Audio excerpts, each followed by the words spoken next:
Yeah, if you didn't have the right stuff, you'd die up here, wouldn't you? Easy. Shit. Yeah, if you got wet. Huh? If you got wet and you're up here in the fog, you'd be dead.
End of another fine day. Got a lot done, and I'm trying to get this done so I can get back ahead of the game so that you guys can go back to the regular routine of hearing each other first thing in the morning instead of later in the day, right? So, I've taken an hour or so to sit down in my new room. The electrician's done, I got the nice lights in and the heater's in. More plugins are in, everything's ready to rip. So that means this week coming up we're going to do something live. But what I'm doing now actually is I just got the inflatable boat yanked out and blown up and let that sit, see if there's any leaks, and blow some soapy water on it. Seems to be pretty good, and get all my stuff ready to go, and I am going hunting solo on the coast in and out of remote inlets. That's what I'm doing. I'm not sure if I'll be leaving tomorrow or at 4 o'clock the next morning, but that's what I'm doing. I'm going to take you guys with me, and yeah, I'll leave it at that for now, but that's what I'm doing. So this adventure coming up. Now, listen to this, more voices.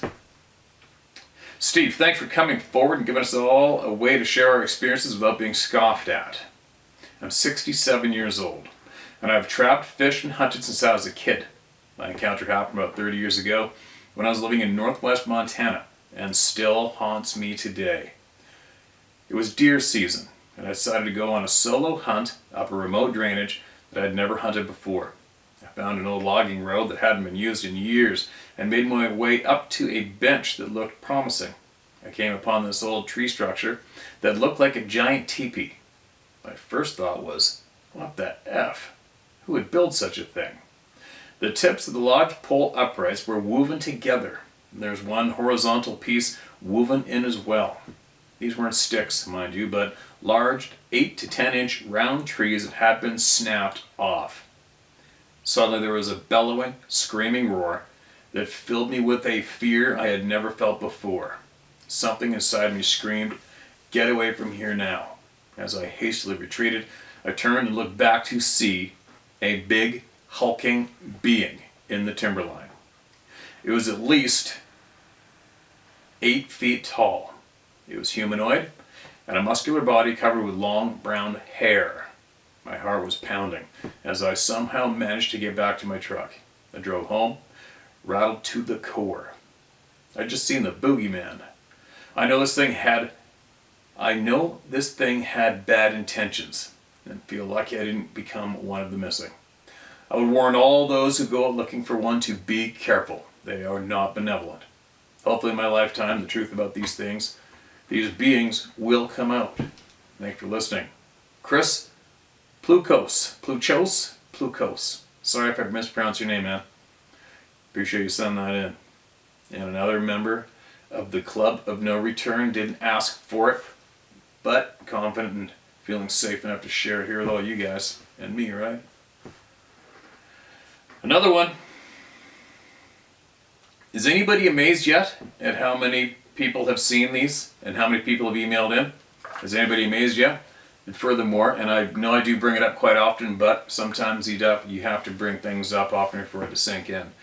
Do you guys realize how many voices the majority of the publicly known so-called groups, when it comes to this topic, how many voices substantially they have kicked to the side and kept out of the view and ears of you? Can't do much more to prove that, right?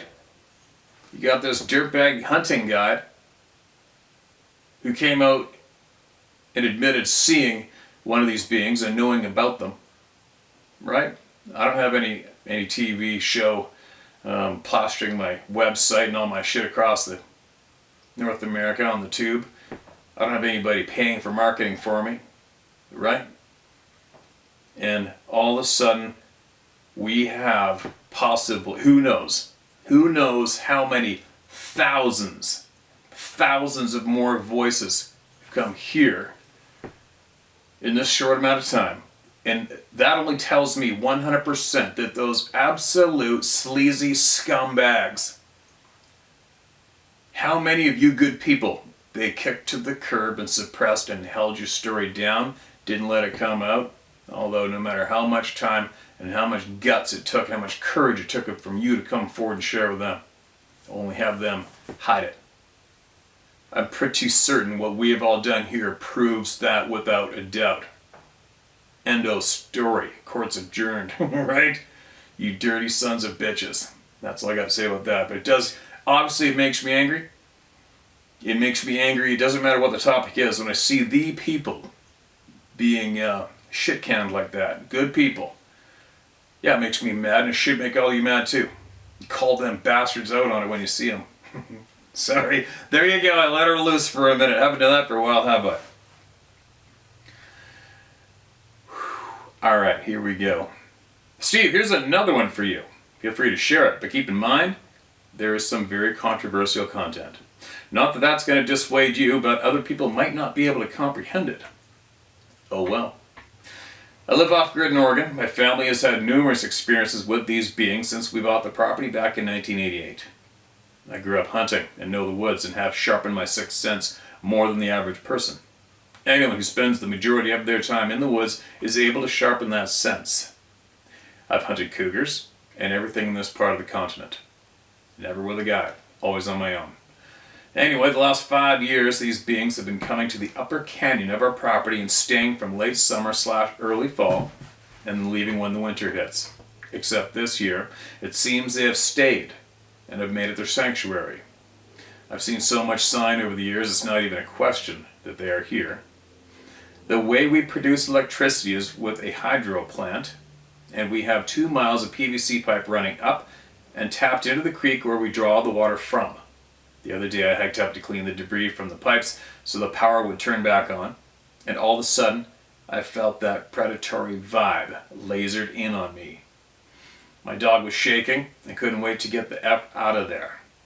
He's a Rhodesian Ridgeback and weighs 114 pounds. He isn't scared of much, although he is cautious after the encounters we have had. I stood up while I was still in the creek and saw a tree being shook.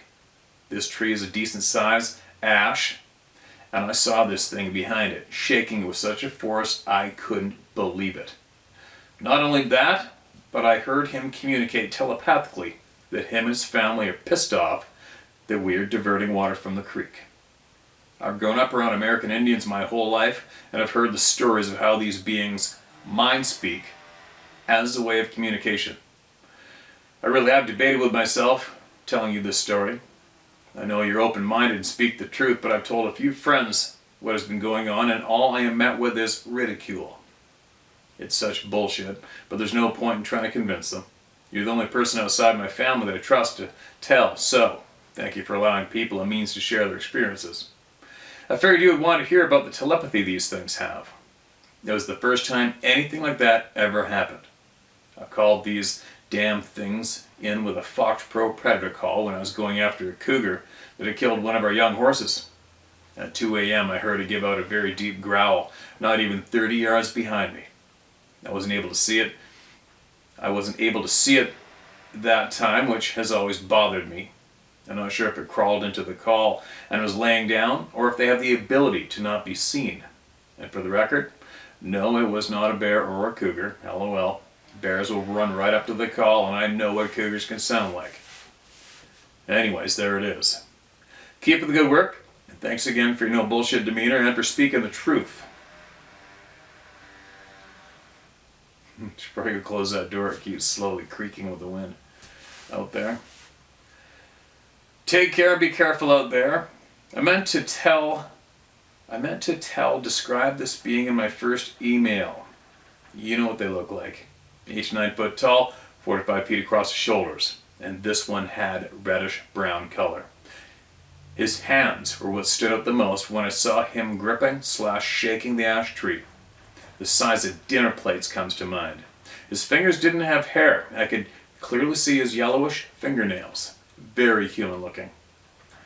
I've heard First Nations talk about how they are another tribe of humans. It's no coincidence that every tribe in North America describe the same thing and the same abilities.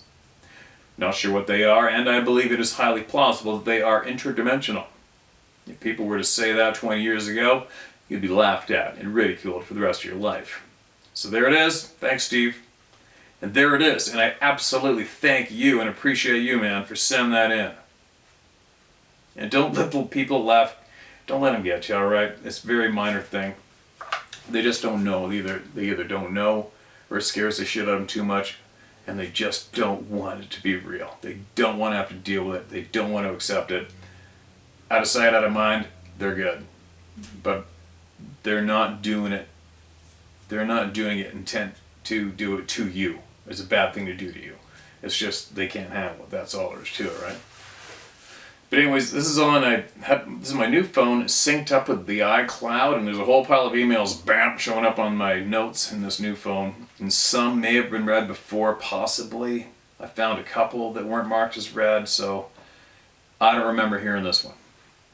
But I appreciate you sending that in, and I'm pretty certain, I don't know how long we sent this, but you have heard all the patterns here by now, and every one of them you mentioned as well, that you thought people might not want to hear or talk about. So, yeah, the cat's out of the bag. The information's out. The strong, in-your-face patterns are here present, right? And that includes these supernatural frickin' things, abilities, traits that come along with the sightings of these beings. As long as we keep talking, we're going to learn it all, right? As long as we keep talking. Now! Oh, and Sarah made a new display while she adjusted the lights while I sat here to see if we can just... I got Sarah in here to help me adjust all the lights. We got a dimmer switch in the new lights, and there's 6 movable lights up there, so that hopefully when I come in here and do it in here, just flick on a switch and everything's ready to go. Because I know the exposure's been off and on. And everything's been inconsistent when it comes to the photography end. And I know all you photographers and videographers see it, and it stands like a sore thumb to you, because it does to me too. So she threw that old pickup skull and antlers on there for her t-shirt and hat display. Now, moving along. Mark this one as red. Who do we got now? I used to live in Colorado. I was always skeptical about the existence of these things until about 10 years ago. One of my brothers came out to visit from the East Coast I want to do some rock hounding. I live in Buena Vista, and we have a bunch of savage wilderness all around. I took him to a place well known for gathering garnets and cool rocks. Now I must add that I have worked in 2 different state prisons, and I'm very keen on details and horrible situations. Facts and accurate report writing are a must. Both my brother and myself have 20/20 vision and have been in the woods our whole life. Hunting, camping, fishing, you name it, and we've done it. We were up on a cliffside approximately 300 feet above the Arkansas River in Browns Canyon when I looked down at the river. What looked like Chewbacca from Star Wars was standing near the river about 100 yards downstream. I say Chewbacca because the color of the hair was the same, only in comparison, Chewbacca would have been much skinnier. I tapped my brother and said, "Look right there, it looks like a freaking Bigfoot. Are you seeing what I'm seeing?" He affirmed that I was not hallucinating, and we just stared at it for about 5 more seconds. The creature was looking in our direction, and I know it was watching us also. It took 2 slow steps back, without moving its arms, as if trying for minimal, noticeable movement, and disappeared into the trees. We stood there for a few moments trying to make excuses for what we clearly saw. It was the strangest experience I've ever had. Again, I must say it was summer and no hunting season was on. I own a ghillie suit, and it was not that because at that distance I could see hair. I could not make out the details of the face at that distance, but it appeared fairly flat, with no prominent features. As far as my feelings were concerned, I was more in amazement than fear. We had the high ground and some reasonable distance from it, and my Jeep was just over the other side. I cannot deny the evidence of my own eyes, and have gone over this scenario in my head for years. I would not have wanted to be any closer to it because it was very big and powerful looking. I always carry in the wilderness, but looking at that thing, my .45 would probably have felt like a bee sting to it. The experience has not kept me from the wild because I figured the law of averages. One experience in my life at 47 years old, and I'll probably never see another one. If the subject comes up, I tell my story to people, and like you, don't care what they think. So, feel free to use my name. Your channel is one of my favorites for both hunt stories and this subject. Thanks, Sean Lagoo. Sean, appreciate you sending that in. I hope it didn't take me too long to get to it. I don't know if it's a recent or not. I'm so confused with the order of shit on my phone, but I'll get it straightened out. But there you go, another club member. Another person who's been around for a while, and then all of a sudden sees one after years of not having a frickin' clue about it, not seeing nothing. There it is in your face, right? So many people, sadly, maybe possibly frustrating for some, but so many people go, I've worked in the woods all my life, I never seen one. Right? Doesn't matter. That doesn't matter. Let's keep going. Hello Steve, my name is Russ and I'm from northern Minnesota. You know what, I guided a handful of people in Minnesota. Seems to be a lot of fellow Norwegians living in Minnesota too. Real good people I've met from Minnesota. Real good people. It was easy to remember them after guiding them years ago. My name is Russ and I'm from northern Minnesota. I had my experience in December of 2012. I had several other things take place that year during early bow season that all led up to my encounter. I'd heard several loud moans and howls around late September, early October. My ex-wife and I found an absolutely huge turd in the middle of the trail. When I say huge, it's a complete understatement. It was close to 2 feet long and about as round as a Coke can and jet black. If this was a person, I'd like to shake their hand and buy them a trophy. Side note, black is blood and meat. Alright guys, when it's black, it's blood and meat and or. All joking aside, it was the morning of December 7th. It was cold and frosty that morning, but we had surprisingly warm winter so far with no snow on the ground. I parted ways with my brother and proceeded back through the thick woods where I parked my wheeler. My brother had about another 15 minutes to ride where he parked. Although we were only around 350 to 400 yards apart, I shut off my machine, grabbed my bow, turned on my headlamp and flashlight, and headed down my trail towards my deer stand. I only went about 20 yards and ran face first into a branch that was hanging across my trail. I had my head down the whole way, watching where I was walking to stay as quiet as possible. When I looked up to push the branch aside, I noticed that it was not broken, but twisted in a manner as to block my path. The branch was close to the diameter of a baseball bat, and twisted in the same manner as wringing out a washcloth. The only thing I thought that was odd at the time was it wasn't like that a couple of days prior. As soon as I pushed it aside and continued down the path to my stand is when shit started to get creepy. That morning was dark, and I mean really dark. You couldn't see your hand in front of your face dark. As I started walking the trail, I could hear something paralleling me beyond the brush to my right. When I would walk, it would walk. When I stopped, it stopped. I began to get very nervous, thinking that it might be a cougar, as we have a large population in our area, even though the DNR would admit it. Anyway, I picked up my pace and made it to my stand. I had a tarp on my seat that was frozen, and I thought that since I had around an hour till the sun started to come up, that I would drop it to the ground and try to scare away whatever was 20 yards or so to my right in the brush. Big mistake. It wasn't even 20 seconds or so after I dropped the tarp and hung up my bow that I heard the loudest tree knock ever, or whatever those idiots call it. It was the sound as if someone hit a home run in the middle of the woods. Not even 2 seconds later, something got up from my left and ran behind me back towards where the noise had come from. I've been in the woods my whole life from around 4 or so and could definitely tell that whatever was running was definitely on 2 legs. You could hear the pounding of the feet, and it was breaking and smashing everything in its way. It sounded like a freight train for about 10 seconds, and then complete silence. I was frozen with fear, but I had to know what the hell was going on. So I reached in my pack and I grabbed my spotlight. I clicked it on, spun around to my right, and my whole life changed as I know it. I caught this absolutely massive creature in mid-stride. I would estimate it to be 8 to 9 feet in height, long dark reddish-brown hair, and extremely heavy. It spun around and crouched behind a pine so fast, and it nearly disappeared. All I could see were these piercing, reflecting, huge eyeballs staring at me, and an absolutely gigantic arm and hand were somewhat visible through the tree. I shut off the light and remember thinking that I was going to die in the woods that morning. I don't know if it was growling or just breathing, but I will never forget the deep guttural noise it was making, and then complete silence again. Now the only thing making noise was me.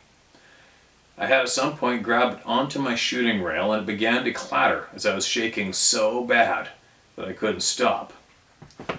I honestly don't know how I managed not to piss and shit myself. Once I gained control of my shaking, I immediately reached for my knife. I figured if it was going to come and get me, maybe I could try for an eye or something. I sat in the darkness with complete silence for the next 45 minutes or so until the sun started to come up. I didn't take my eyes off the place I had seen it all morning, and nothing was there. I was still extremely nervous and I couldn't shake the feeling of being watched. About an hour or so passed and I began to hear footfalls coming up behind me. I could tell it was multiple feet like a deer, but still didn't want to look. So I sat and waited for something to appear. I was still clenching my knife. It turned out to be a cow moose. She was calling and I had no idea that a bull was bedded in a clearing about 200 yards in front of me until he started returning to call. I couldn't see him as the woods are very thick, but he made his presence known. My theory is that there were 2 Sasquatch and they were probably going to get him. Any thoughts? At around 10 or so, I managed to pull myself together and sprinted like a track star over to my brother. He immediately noticed that I was nervous and asked me what all the noise was, and I told him that I would tell him later and that I no longer wanted to hunt that day. He made me sit it out a couple more hours and we left. I told him what I had seen later that day and he did not ridicule me. We still hunt the same area, and since then I have found 4 prints and heard several things and smelt them a few times. I don't feel as if they are dangerous to a point. I'm 43 and I've been walking those woods for years. And I'm only 5'8", about 160. If they were aggressive, they could have snatched my little ass up at any time. But at the same time, they are wild and probably would react as any other wild animal if cornered or surprised. Thank you for reading my story. Keep up the good work. I actually joined one of those dumbass groups, and they were a complete scam. Weekend warriors and minivans, complete idiots. Once again, thank you for helping people, and your honesty is very much appreciated. Take care. Russell Truttle. Okay, Russ, get back to what you're saying about the bull and the cow. Sat in the darkness for 45 minutes. Sun sure coming up. Wait for some pure. Alright. She was calling and I had no idea a bull moose was bedded in a clearing 200 yards in front of me until he started returning the call. I couldn't see him as the woods are very thick, but he made his presence known. Alright. There's no guarantees that was a bull moose. That's a certain one, for sure there. There's no guarantee what you're hearing was a bull moose, right? You never know. I don't know. We'll never know. There's been numerous people, I know of people who have been calling in moose in remote British Columbia, not too far from Prince George. And this one particular man he was calling to a moose in the evening. He had a moose calling back to him. Thought it was a moose. And he was in the edge of the clear cut, the logged off block, and the edge of the mature timber. The edge of the timber was only 100 yards away from him. This thing was in the timber, wouldn't come out. But he said it was mimicking him perfectly. And he was getting angry, he thought there's a person there screwing with him. But then he realized it wasn't quite a human. He said it was too much wind in those lungs. It was too large of a sound that he couldn't mimic, but it was mimicking his call each time he did it, if that makes any sense. So I think what he meant was it was much louder, bigger lungs, but mimicking him each time he did it. That would freak anybody out. And he said he yelled out a couple times thinking of somebody at first, and then he got freaked right out and left, and I believe they found footprints too. But anyways, you just don't know, right? You don't know if that was a bull moose or not. You didn't see it, but something was there. And you put me right there, man. I just can't imagine what it would be like doing your hike alone, for me especially where I go, and if I did flick on my lighter or my headlamp and seen that spin around and hide behind a bush, and then shut my light off. Then you shut your light off, and then you're sitting there, and then it's just the two of you in dead silence. For all you listening, put yourself there and picture experiencing that one. Okay? Picture being in the middle of frickin' nowhere in the timber by yourself, and you catch one of these things, one of these beings in your headlamp right in front of you, and it spins around and hides behind a bush and goes dead silent. Now what are you going to do? That would be a creepy one. I guess what I experienced is pretty creepy too, but I didn't have to sit there. But it was real shitty. It was really shitty walking out in the pitch black and not hearing a damn thing and not knowing if this is a being, a person, or whatever it was is trying to kill me. Are they going to try to get ahead of me? They're going to try to kill me up there, and I'm like 18 years old, 17, whatever I was, right? In the dark. Not fun. Now, let's hear somebody else. Let's hear more. My wife and my 8-year-old mother was up in a remote wilderness area in Washington State. The encounter was brief, however, changed my life forever. I worked for the state as a DNR warden. I have patrolled this remote area for 22 years and have never encountered anything like this. Alright, side note, for all possibly people that may be here claiming, I've been in the woods for 45 years, I've been in the woods for 18 years, I've been a logger forever, I never seen shit. Listen to this. This is for you. Let me repeat that part. I have patrolled this remote area for 22 years and have never encountered anything like this. So there you go. You're not safe yet. We were overlooked, possibly meant where we overlooked a rock bluff near a major river system. My wife was the first to spot the creature. She pointed and said, "Look, a bear." The creature was on his knees, crouched over at first. It looked like a big, hairy tree stump. As soon as my wife spoke loudly, It stood up and was standing in the timber on a steep rocky slope. It stared right at us. I grabbed my 1.5 megapixel phone and took 2 pictures, one facing me, and then it turned its back when I took the second photo. We were about 70 yards from it. I yelled to my wife to put my mom in the car as I ran towards the edge of the rocky slope wanting to get other pictures. Then I noticed it wasn't alone. A smaller one was directly to its right side. They moved very fast and disappeared quickly down the slope in the huge rocks towards the river. The creature was over 8 feet tall, massive muscle, and I would guess in the 800-pound range. The smaller one was about 1.5 feet shorter, thinner built.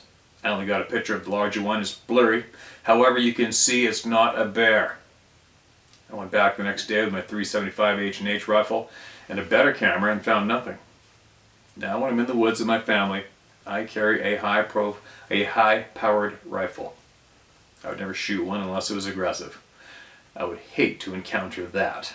This creature was huge and looked massive. End of story. No name, no email, no photo. There you go. There's another story. So why did the person not include the photo? I don't know. I haven't a clue. Will they? I don't know how long ago this is sent in to us, but if you do want to one day and share that photo with all the people through me, I'll do it. Do I necessarily need the photo? Not really, not me, not myself. But I know the people out in the audience here would go bonkers wanting to see it. Alright, let's get another one out. Howdy, my name is Dale Culbertson, and I have a tale to share, although it's not that dramatic. We don't need drama. Every story counts. This happened back when I was about 13, 42 years ago, 13 years old. Our mother just moved us to the mountains. We grew up in a small city called Hermosa Beach, which was a beautiful, light, sandy beach about an hour south of Los Angeles. We moved up to a place called Mount Baldy, California. I think we've heard of that mountain before. We went from sea level to about 7,000 feet in elevation. I was about 12 years old when we moved during the summer into our new cabin. It was a rustic cabin with 1 bedroom, a bathroom, a tiny kitchen, a huge stone fireplace, and a little propane heater. It was different there in the woods. Just as beautiful as the beach, but different. Not too long after we had moved in, we began to experience the occasional knock or bang on our cabin.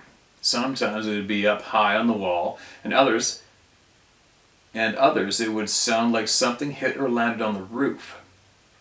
I was a gutsy kid, chock full of adventure and not quite smart enough to be scared. We never saw anything and would attribute it to pine cones falling from trees. Growing up, I was no stranger to the paranormal due to the fact that I was one of those people that would see apparitions and spirits. Well, summer rolled into fall and then winter hit. I still remember that morning like it was yesterday, 40 plus years ago, because we woke up to the season's first snow. My younger brother and I were like kids in a candy store. With big old eyes, we asked our mom if we could go play in the snow. She said yes, but you two stay together and don't get separated. We bundled up and headed off to play. Yippee! We began with a typical snowball fight, but as we were playing, we noticed a set of footprints. They were heading along the top of the ravine that was behind our cabin. The ravine was anywhere from 50 to 250 feet deep, depending on the area you were at. There was a waterfall up canyon that flowed down the gorge. I was overly excited and told my little brother I wanted to follow them to see where they went. They were headed south or downhill from our location. As we were walking, he asked me what I thought they were, and I said, "Dude, these are barefoot tracks. Look how big they are." Putting my boot inside one of the prints. We had what we called moon boots. You know, big old fluffy silver winter boots, and my boot was small inside the tracks. When I said that, though, my brother began to get scared. We followed the tracks down the ridge, then they headed down into the gorge. Right about then, my brother Moses began to really freak out and almost started to cry, but I calmed him down and got him to go a little further. Bastard. Down below, there was an area of snow that was all messed up and discolored. My brother refused to go all the way down because he was too scared. I got him to come about halfway, but he froze. He was really nervous. And that's all fair, as he was about 10 years old, so he just stood there as I went to investigate. When I got down to the ruffled up snow, my gut started to tell me that I was in the wrong place. The snow had what could only have been blood splatter mixed up in it. I yelled back to my brother, "It's blood!" With tears in his voice, he yelled, "I'm scared, Dale, let's go." I was all, "Hang on just a sec, I'm trying to see what happened here." As I stood in the blood-soaked snow, I noticed another set of tracks coming from the opposite direction, only those were bear tracks. As best as I could reckon, the bear and the Sasquatch had an altercation. But what I could reason, the Bigfoot must have killed the bear and carried it away, because only one set of tracks left that patch headed back canyon. The Bigfoot's. The bear tracks ended where the blood was, but Bigfoot's kept going. We ran back to the cabin, told our mom what we found, and that's when she told us about the tribe's stories about him. We are Native Americans, or shall I say indigenous peoples, and the Sasquatch is no stranger to the tribe. She didn't feel like we were in danger, nor did she stop us from going outside. She just reminded us of what she taught us. At least we found the answer to what keeps knocking on our cabin. They were never mean or aggressive bangs, just knocks like, "I'm here," 100% true story, with no embellishments. Feel free to say my name, as I don't care who thinks what. This is one of the countless unbelievable experiences in my life, but shit, it happened. And I feel blessed to know there's more to this planet than we are taught in school. Thanks, and be safe, Dale Culbertson. Dale, I don't know how long it took me to find this, if it's recent or if it's old, because I've been all over the map with my new phone and my iCloud and all this other shit. But I absolutely appreciate that email, man. That's a very interesting one. And, yeah, of course you're not talking shit in school. We're not. I try to bite my lips sometimes because I don't have the best attitude when it comes to the public school system. From what I've been learning at this point of stage of the game for me, it makes me frustrated and angry. I'll admit it. Of course it makes me angry that I've been lied to. Doesn't it make you guys angry? You know, some people jokingly refer to me as the angry one. Well, I'm definitely in control of my emotions. And but I'm not shy. I don't need to hide. I don't need to appease anyone with saying or acting the right way. Do you know what I mean? I don't give a shit. You either like it here or you don't. You want to hear the stuff through me or you're not. Doesn't matter. But as I'm learning from all of you, and as I've learned what I've learned on my own, the bullshit stands out in your face. The damage that the previous groups of people have done is blatantly in your face, plain to see. And it's very frustrating for me. I get frustrated when I see people getting away with doing wrong to all of you, to all of us. It frustrates me. That's why I'm here. That's why we're doing this. Well, partly why we're doing this. Part of it, for me, is to make sure that they get outed, they get kicked to the curb, and all of you get to be heard. That is a very major, serious thing for me. And along the way, sometimes, I'll remind myself of just how much of a negative impact these dirty, filthy bastards have had. And they still continue to somewhat today. I believe we have won everybody over to the right side of the ballpark and left them in the curb, for the most part. But yeah, it frustrates me, makes me angry. For sure it does. We've got these evil, dark sons of bitches in our face right here. No question about it. They're right there in our face. We know who they are, we know who their names are. And now we know what they've done to all of you, to all of us. Right? Not just them, but the majority of the people who seem to control what knowledge we are allowed to know of, right? It's not fair. I'm going to do everything I can to put an end to it. And we're going to keep going. But no, I'm not a loose cannon. I know when I'm letting you guys know that I'm pissed off. It is what it is. I don't need to hide. Another thing too is, I was thinking about the other day, it's sort of along the same lines, it was maybe not. I'm going to show it to you guys. Is what do you guys think? if you are dealing with people or a person or persons who are scared of their image being tarnished in the public, do you think those people can be 100% trustworthy? I know maybe this is indirect or direct question, whatever. I'm just saying. I see different qualities in different people, and I look for different little mini flags, so to speak, when it comes to me learning from people, talking to people, what time I give to people or not, and how much I share with people, and give me clues to whether or not people are absolutely stand up and trustworthy or not. What I'm wondering lately is when you do come across people who are scared of their image, their public image, being tainted or not, does that mean that their image isn't a true one? You see what I'm saying? See what I'm getting at? Does that mean that their public image is not real? And should those people that fear that, and do we trust them 100%? That's a little bit of a something or other I'm coming to a bit of a crossroads with as I learn, as I go along, and I kind of wonder. I'm wondering lately, is the people that are scared of their public image being changed or tainted or looked at in a different way, are they trustworthy to the core? Can you depend on them? Absolutely. You know what I mean? Anyway, I'm babbling.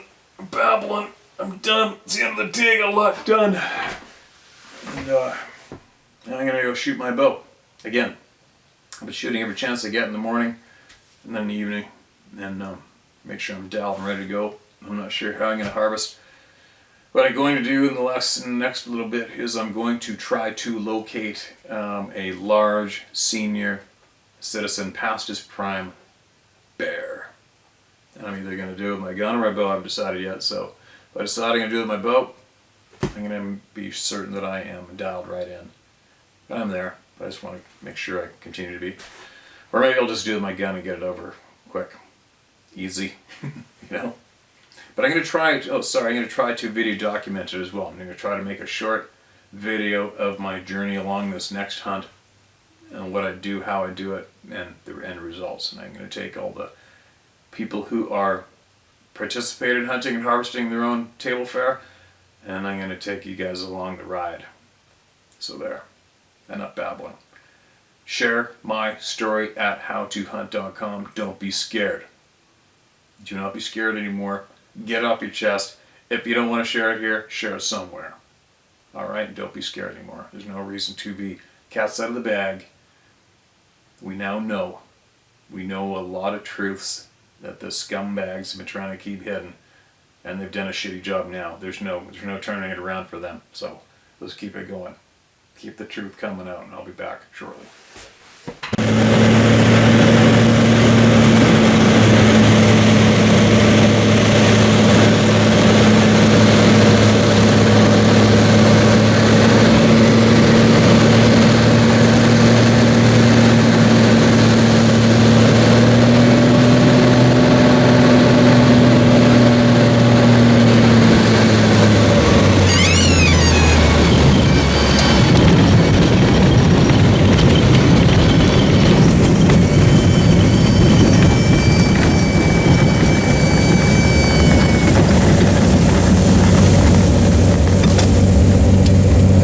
Some landings are like that, okay?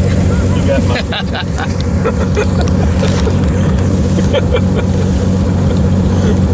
my...